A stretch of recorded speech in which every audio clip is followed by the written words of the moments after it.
All right, here we go. So I want to talk about the Blues because after last night's game, there's a lot of discussion about how that's it, it's over, Bruins are winning.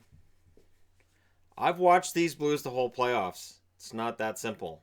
It just isn't. In the playoffs, they have 71 goals for, 69 goals against.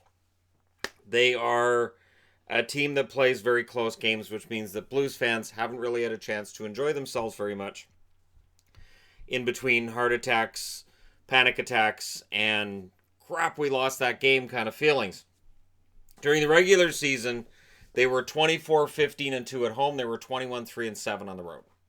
So I will say this, the road record helped save them until they were able to turn around their home record. The record at home was brutal at the start of the year, and then it got turned around when they went out on the road and they won some games. They got some confidence. Now they're going to equal the record of 26 games played in the playoffs. It's notable in that 1987 Philadelphia lost, 2004 Calgary lost, the LA Kings in 2014 won their last game of the playoffs, the Stanley Cup, game 26, and Tampa Bay lost in 2015 in their 26th game of the playoffs. Philadelphia's, of course, was against Edmonton, Calgary was against Tampa, and Tampa was against Chicago. So just for reference. Road wins record is 10. They are on the verge of that. If they win it, of course, they'd win the Stanley Cup, which is kind of how that works. New Jersey Devils in 95, they won the Cup. They only lost one game on the road that year, which is insane. 2012, the Kings equaled that record, 10-1 on the road. The New Jersey Devils in 2000, they won 10, only lost 2. Calgary Flames won 10 and lost 4 in 2004. Of course, that fourth loss was the one that cost them the Stanley Cup. The Washington Capitals last year in 2018 won 10 games on the road. So it has happened recently. It has happened twice in this decade. St. Louis is trying to be the third team in this decade to win 10 road games on their way to the Stanley Cup. There's something to be said for the amount of pressure you have at home in the playoffs and for the fact that you can kind of play your game in the playoffs on the road. Penalty minutes. I've heard a lot of talk about how this is the dirtiest team ever, and basically we've just got a whole couple of teams of absolute, complete, and total jerks if you listen to people talk about it. The truth is, the record for penalty minutes in a series was set back in 1988 in a series between the New Jersey Devils and Washington Capitals. 654 combined penalty minutes, 218 penalties called in 7 games. So it's all a matter of degree. This is not the dirtiest hockey's ever been. It really isn't. Now, when we look at them, I want to look at their home record first, because this is why St. Louis fans get nervous. If you feel like, man, I don't like, I've gone to their games and this is just brutal, you're right. They lost 6-3 at home against Winnipeg. They lost 2-1 in overtime against Winnipeg, but then they won that last game of that series. That was the first home win of the entire series, 3-2, Winnipeg again. Dallas, they won at home 3-2. They lost 4-2. They lost 2-1. So they were 1-2 against the Winnipeg Jets, who had a record of 22-18-1 on the road during the regular season. They were 2-2 at home against Dallas, because in Game 7 they won 2-1, double overtime. Dallas was 19-18-4 during the regular season on the road. Dallas's road record got better as the season went along, but the overall record's still a bit lacking. At home against San Jose, they lost in overtime 5-4. They won 2-1, and then they won 5-1. So that is the only series they have won more games than they've lost at home in the entire playoffs. The San Jose Sharks had a road record of 21-16-4. Now Boston, they lost 7-2. They won 4-2. They lost 5-1. So in 3 home games against the Boston Bruins, they have allowed 14 goals and they've scored 7. So if you feel like the St. Louis Blues have been destroyed by Boston and St. Louis, you're right. 20-15-6 was the road record of the Boston Bruins during the regular season, and yet Boston 2-1 in St. Louis in these playoffs.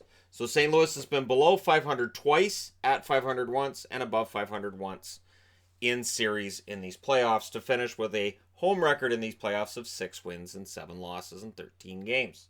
They're about to play their 13th road game. So it evens out. But boy, do these records ever not even out. because of course they can't. You can't be 6-7 at home, 6-7 on the road, and still be playing in the playoffs. That's just not mathematically possible.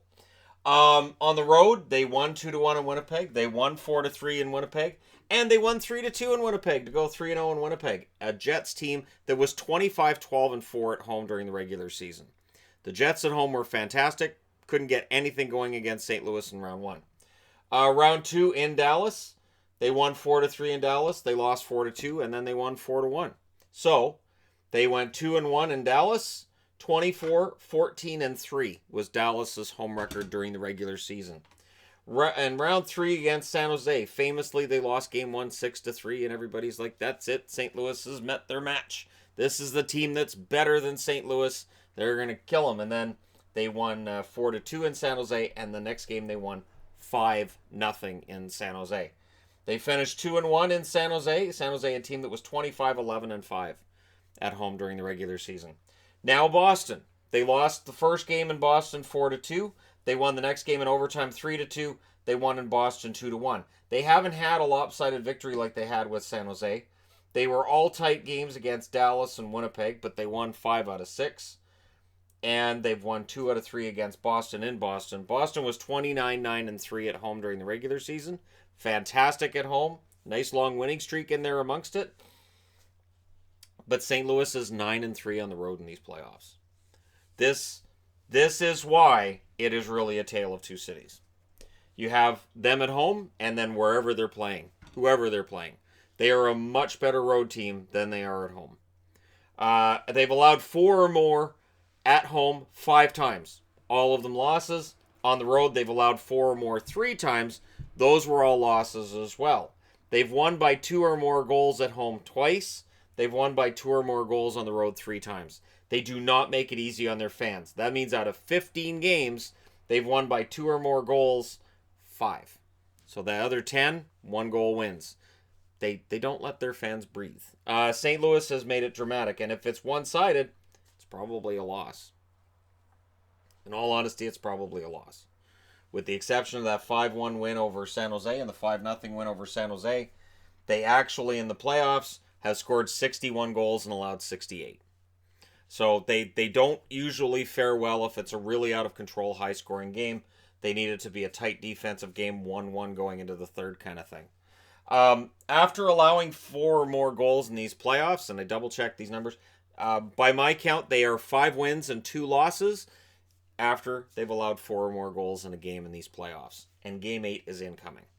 So we don't know yet whether they're going to be 6-2 or 5-3. They have not lost back-to-back road games in the entire playoffs, and they're not going to. So even if they lose Game 7, you can still say they didn't lose back-to-back road games. At home, they lost back-to-back home games twice, against Winnipeg and against Dallas. Now, they haven't lost back-to-back at home since then, but they were still 1-2 against the Bruins in St. Louis. They're 2-1 in Boston. And I've seen people saying, well, they're not going to win 3 out of 4 in Boston. And while I normally would go, you're right, 100% agreed, and I said the same thing going into Game 7 against the Toronto Maple Leafs, the thing is, St. Louis beat Winnipeg 3 straight times. They beat San Jose 2 out of 3 and Dallas 2 out of 3, and these 3 teams were very good during the regular season. Not as strong as Boston, absolutely, but St. Louis has gone out and done it before. And there's no reason to believe they can't do it again, and it makes me a bit nervous that they might. So I wanted to do this today because I did see a lot of comments about how, well, this is it, it's over, and I don't think it is. Let me know what you guys think in the comment section below as always. Don't forget to hit like and subscribe if you're browsing your way through. You just happened upon this video. And I have to say, this St. Louis run has been the most interesting run to the Stanley Cup Final that I've seen in a while. Definitely in the time that I've had the channel, and we'll see what happens on Wednesday. But again, let me know your thoughts. Thank you guys so much for watching. I'll talk to you again soon.